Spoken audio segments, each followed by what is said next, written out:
Well, I'm for abolishing the deep state everywhere. And one place that we could certainly look is the office of Dr. Fauci. Oh, I'm so sick of him.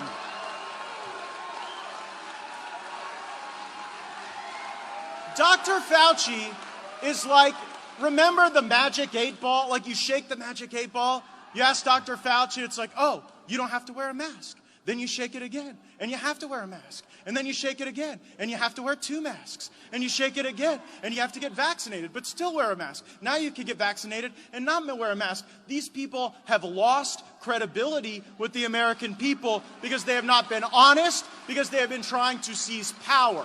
That's what it's all about. That's what it's all about. Unfortunately, almost every agency of government that I've observed in Washington, D.C., they just want to grow larger. And to do that, they help their friends and they target their enemies. And we like to think that there are at least some in Washington that don't do that. But unfortunately, it is a condition that we have observed with presidents of both parties. We're still here because there's still a lot of swamp left to drain in Washington, D.C. And to get the job done, we're actually going to need some fighters. The Wuhan Institute of Virology. So back in April of 2020, I went on Tucker Carlson's program and said, hey, I don't really think it's reasonable that the Chinese are telling us that a bat somehow traversed a gazillion miles, ended up in a pangolin, then ended up in a soup, and that we shouldn't blame the Wuhan Institute of Virology for the Wuhan virus.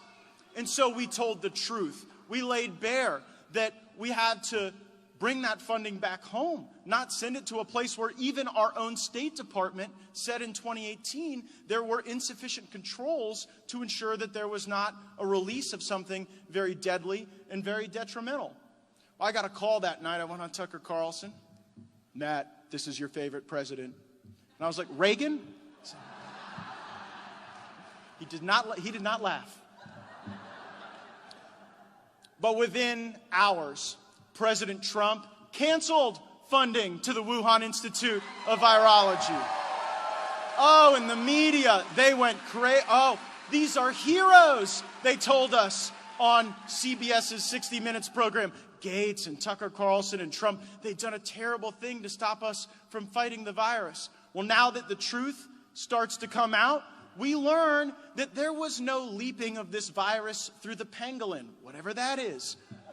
That the evidence seems to suggest precisely where this virus came from. And now we're learning that in the opening months of the Biden administration, they were taking action to eliminate that investigation, to stop our search for the truth. Well, you know what? Too many Americans have died. Too much justice is required. Too much accounting from China is demanded. We are going to get the truth. The truth will prevail, and we're going to hold China and the Chinese Communist Party accountable for the death and destruction they brought our country and the world.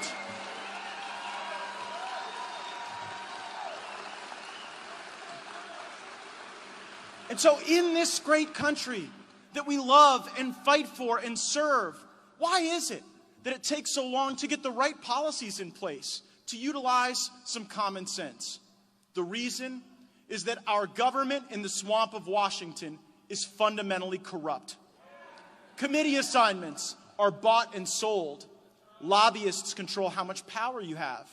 PACs control how much resource you have for your campaigns. Everyone is just worried about where they're going to be climbing up the ladder of a corrupt system. I love Donald Trump because he rejected that corrupt system. And you know what? After the art of the deal is the art of the comeback. And I think Donald Trump's coming back in 2024 to secure the presidency for our movement and our people and our great nation. And if he doesn't, who knows? But for our policies to be better, for our trade to be better, for our government to be more honest, for our borders to have integrity, first, our elections must have integrity, and we need your help to fix the problem right here in the state of Georgia.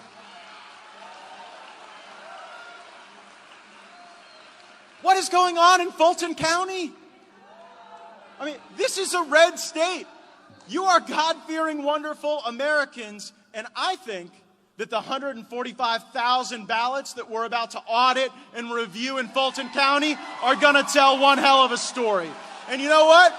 We're going to push back against the Biden Justice Department if they try to do anything to interfere with that audit. Marjorie and I were just out in the state of Arizona, and there we've got some patriots that want to get to the bottom of what happened in Maricopa County.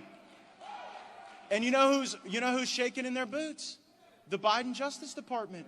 They were sending letters threatening people in Arizona to stop the audit, or they would bring a civil rights action against them. Well, I think the Biden Justice Department should be actually working to vindicate the civil rights and voting rights of our people, not fighting against them.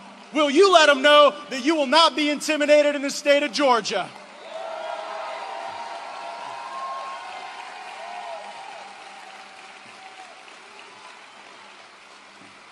This is so obvious, I can't even believe I have to say it out loud. Requiring an identification to vote is not racist. Assuming that some race of people can't get an ID is actually what's racist. You have to get an ID to get on a plane, to get a fishing license. For almost, I think don't you have to have an ID to buy a gun? But to vote, I guess like a note from your mom will do. Speaking of gun ownership, I am a strong supporter of constitutional carry. The only permit that should be required for gun ownership is the Constitution of the United States.